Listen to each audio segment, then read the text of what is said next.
بسم اللہ الرحمن الرحیم۔ السلام علیکم ناظرین، آج کا جو ہمارا ٹاپک ہے وہ الیکشن کے حوالے سے، کیونکہ 8 فروری کو جنرل الیکشن کا اعلان ہو چکا ہے۔ جو تاریخ ہے کہ 8 فروری تک جنرل الیکشن ہوں گے، اس کی گہما گہمی بھی جاری ہے، لیکن بڑی سست روی سے جاری ہے۔ ایک دوسرے کے کینڈیڈیٹس کو پارٹیاں جوائن کی جا رہی ہیں، ایک دوسری پارٹی ایک چھوڑی جا رہی ہے، ایک کو جوائن کیا جا رہا ہے، تو یہ گہما گہمی ہے، لیکن کچھ سست روی کا شکار ہے۔ پریس کانفرنسز کا سلسلہ جو ہے وہ تیزی سے جاری ہے۔ آج جو ایک اہم پریس کانفرنس کری ہے خالد مقبول صدیقی نے ایم کیو ایم کی طرف سے، اور انہوں نے ایک بڑی اہم پریس کانفرنس کری ہے۔ ان کا کہنا یہ تھا کہ جو چیف الیکشن کمشنر سندھ ہے اعجاز چوہان، ان پہ انہوں نے تحفظات کا اظہار کیا ہے۔ ان کا کہنا یہ ہے کہ جب تک یہ شخص سیٹ پہ بیٹھا ہے ان کو شفاف الیکشن کی امید نہیں ہے، دھاندلی ہو سکتی ہے۔ اور ان کو یہ بھی الزام لگایا ہے کہ یہ جو ہے ان کا تعلق جو ہے وہ پاکستان پیپلز پارٹی سے ہے، اور اس کے پاکستان پیپلز پارٹی کے جیالے رہ چکے ہیں۔ مزید سنگین الزام یہ لگایا کہ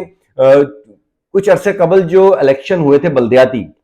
اس میں جو دھاندلی کا ریکارڈ قائم کیا تھا وہ اعجاز چوہان صاحب نے کیا تھا، تو اس لیے ان کے ہوتے ہوئے شفاف الیکشن کی امید نہیں ہے، اور اس کے بارے میں وہ عدالت سے بھی رجوع کریں گے، عدالت بھی جائیں گے۔ اس سے قبل مصطفیٰ کمال صاحب بھی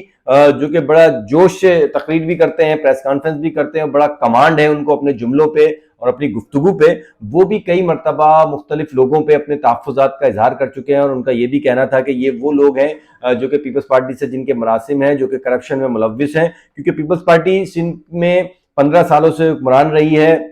شاید اس سے بھی زیادہ، اور مسلسل جو ہے پیپلز پارٹی کو کچھ ایسے بیانات کا سامنا کرنا پڑتا ہے جس میں کرپشن کے الزامات ہیں۔ تو کئی ایسے محکمے ہیں، ایس بی سی اے ہے، کے ڈی اے ہے، واٹر بورڈ ہے، جو کہ سندھ میں پیپلز پارٹی کے زیر سایہ تھے، اس پہ کرپشن کے سنگین الزامات بھی لگائے گئے ہیں، تو ان کو اس کا بھی سامنا کرنا پڑتا ہے۔ لیکن مصطفیٰ کمال نے کہا کہ پیپلز پارٹی نے مختلف جگہوں پہ اپنے جیالے بٹھائے ہوئے ہیں، جیالے تعینات کیے گئے ہیں۔ اس کے علاوہ انہوں نے کہا کہ حلقہ بندیوں میں بھی ہیرا پھیری کی گئی ہے۔ اس کے لیے وہ عدالت گئے ہیں، عدالت میں انہوں نے درخواست اور پٹیشن بھی دائر کی ہے، لیکن اس کا کوئی فائدہ نہیں ہوا۔ ان کا کہنا یہ بھی تھا، مصطفیٰ کمال نے بڑے جوش میں یہ کہا کہ اگر ان کو دیوار سے لگانے کی کوشش کی گئی، یا ان کو ہروانے کی کوشش کی گئی، یا ان کے خلاف کوئی سازش کرنے کی کوشش کی گئی، تو ایم کیو ایم اپنی پرانی روش کو برقرار رکھے گی، اور 40 سال پرانی ایم کیو ایم ایک دفعہ پھر منظر عام پر آئے گی۔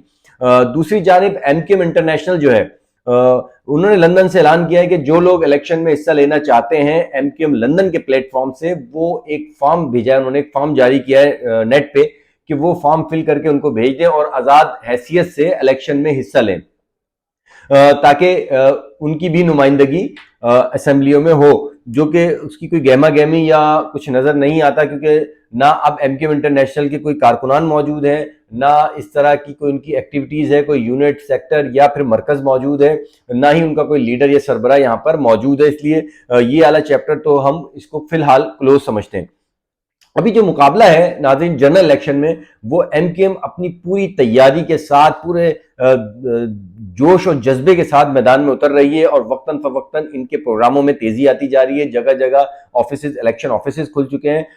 اس دفعہ ایم کیو ایم نے ایک بڑا جلسہ نہیں کیا، بلکہ مختلف علاقوں میں علاقائی سطح پہ جلسے کیے ہیں، تاکہ پتہ لگایا جا سکے کہ اس علاقے میں ان کی تعداد کتنی ہے۔ اسی لیے گلشن اقبال کا جلسہ ان کا بہت اچھا گیا، اسی طرح ناظم آباد کا جلسہ ان کا بہت اچھا، لائنز ایریا اور دیگر علاقوں میں وقتاً فوقتاً یہ پروگرام کر رہے تھے، جلسے کر رہے تھے، وہاں پہ اپنے کینڈیڈیٹ کھڑے کر رہے تھے، اور انہوں نے الیکشن آفس کا افتتاح کر دیا، جہاں پہ ورکنگ اور کام جاری ہے۔ کورنگی کے علاقے میں بھی انہوں نے ایک بہت بڑا جلسہ کیا، جس کے بعد جو ہے کئی وہ کارکنان جو گھر میں بیٹھے ہوئے تھے، ناراض تھے، وہ فرنٹ پہ آ گئے اور انہوں نے ورکنگ شروع کر دی ہے۔ ایک بہت بڑا میڈیا سیل اور بہت بڑا الیکشن سیل جو ہے وہ ایم کیو ایم پاکستان نے جو ہے وہ قائم کر لیا ہے، جہاں پہ تمام لسٹیں وغیرہ بنائی جا رہی ہیں اور الیکشن کی تیاری کی جا رہی ہے۔ وہ کینڈیڈیٹس کے جو پولنگ ایجنٹس ہوتے ہیں ان کو بھی ٹرین کیا جا رہا ہے۔ تو ایم کیو ایم ایک مرتبہ پھر جو ہے وہ بڑی تیاری سے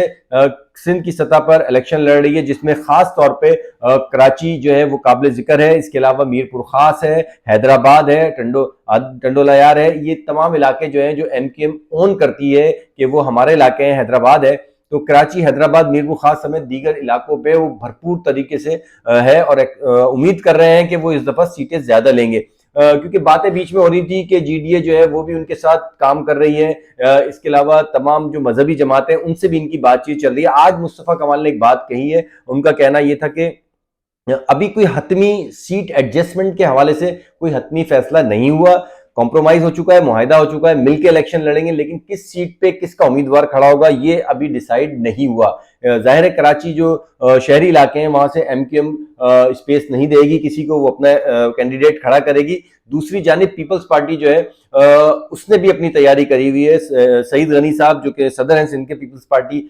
کراچی کے صدر ہیں، انہوں نے بہت اچھی تیاری کری ہوئی ہے، وہ بھی مختلف کینڈیڈیٹ مختلف علاقوں میں انہوں نے کھڑے کیے ہوئے ہیں۔ کرنگی سے بھی انہوں نے اپنا کینڈیڈیٹ کھڑا کیا، اسی طرح جو محمود آباد کا علاقہ جو کہ ان کا اپنا اون کرتے ہیں جس علاقے کو، وہاں سے بھی انہوں نے اچھی تیاری کی گئی ہے۔ اسی طرح صفورہ کا کچھ علاقے ہیں وہاں سے بھی گلشن اقبال جوہر سے وہ یہ دعویٰ کرتی ہے پیپلز پارٹی کے ان علاقوں میں وہ ایم کیو ایم کو ٹف ٹائم دیں گے، اور ہمارا مقابلہ ایم کیو ایم سے نہیں بلکہ ایم کیو ایم کے ساتھ جتنی بھی جماعتیں ان سے ہے ان کا مقابلہ۔ تو ابھی یہ کہنا کہ کون کس علاقے سے کھڑا ہوا کیونکہ کینڈیڈیٹ کا ابھی ڈیسائیڈ نہیں ہوا، یہ بھی بہت بڑی ویلیو رکھتا ہے کہ کس علاقے سے کون سا کینڈیڈیٹ کھڑا ہے، اس کی اس علاقے میں ووٹ کیا ہے۔ امپورٹڈ کوئی کینڈیڈیٹ تو نہیں ہے کیونکہ امپورٹڈ کینڈیڈیٹ کو کراچی میں ووٹ نہیں ملتا، اگر باہر سے آپ کسی کینڈیڈیٹ کو لا کے کھڑا کریں گے تو ووٹ نہیں ملے گا۔ بلدیہ سے بتایا جا رہا ہے کہ مصطفیٰ کمال خود کھڑے ہوں گے، اسی طرح فاروق ستار صاحب بھی کھڑے ہو رہے ہیں، خواجہ اظہار ہے اور دیگر لوگ ہیں یہ بھی کھڑے ہو رہے ہیں۔ حیدر عباس رضوی صاحب ایک مرتبہ پھر منظر عام پہ آ رہے ہیں اور آہستہ آہستہ جو ہے دوبارہ سے سیاست میں ان ہو رہے ہیں، وہ بھی میل ملاقاتیں ان کی بھی جاری ہیں۔ تو آئندہ چند دن جو ہے چند ہفتے میں آپ کو یہ گہما گہمی عروج پر نظر آئے گی جب کینڈیڈیٹ کا کاغذات نامزدگی جو ہے وہ جمع کرائے جائیں گے، لیکن اس وقت جو ہے وہ دنگل سجے گا کراچی میں کیونکہ ایم کیو ایم اس وقت فل موڈ میں ہے اور ایم کیو ایم اس وقت پر جوش ہے اور پورے جوش کے ساتھ میدان میں اتر رہی ہے۔ دوسری جانب پیپلز پارٹی اس کو ٹف ٹائم دینے کے لیے کھڑی ہے۔ اب دیکھنا یہ ہے کہ Peoples Party M Q M کو ٹف ٹائم دیتی ہے یا M Q M Peoples Party کو ٹف ٹائم دیتی ہے۔ یہ تمام چیزیں جو ہیں یہ جیسے جیسے الیکشن قریب آئیں گے یہ چیزیں ساری جو ہیں یہ ایک کلیئرٹی جو ہے اس کی سامنے آئے گی، لیکن بہت سارے علاقے ہیں جہاں پہ ایم کیو ایم جو ہے وہ مشترکہ امیدوار کھڑا کرے گی، جس میں جے ڈی اے ہے، پاکستان مرکزی مسلم لیگ ہے، پاکستان سنی تحریک ہے جس سے حال ہی میں ملاقات بھی کری ہے فاروق ستار نے، اسی طرح فنکشنل لیگ ہے، اسی طرح اور بہت ساری جماعتیں ہیں جتنی بھی کراچی کو اون کرتی ہیں سندھ میں، وہ ایک مشترکہ اتحاد بنانے کے بعد پیپلز پارٹی سے مقابلہ کرے گی اور یقیناً بڑا اچھا ہوگا۔ لیکن جو تحفظات کا اعلان کیا گیا ہے، جو تحفظات کا اظہار کیا گیا ہے ایم کیو ایم کی جانب سے، وہ قابل ذکر ہے، اس کو وہ کلیئر ہوتا ہے یا نہیں۔ ایسا نہ ہو کہ عین وقت پہ ایم کیو ایم دوبارہ بائیکاٹ پہ چلی جائے، لیکن فی الحال اس کا کوئی ایسا ارادہ نظر نہیں آتا۔ تو اس کے ساتھ ہی مجھے اجازت دیں اور انشاءاللہ جیسے جیسے الیکشن قریب آتے رہیں گے نئی ویڈیو کے ساتھ نئے تجزیے کے ساتھ آپ کے سامنے پھر پیش ہوتا رہوں گا۔ سبسکرائب کریں اور کمنٹس میں ضرور بتایا کریں کہ آپ کو کیا چیز سننا پسند ہے تاکہ نیکسٹ ویڈیو میں ہم اس کو ضرور شامل کریں۔ اللہ حافظ۔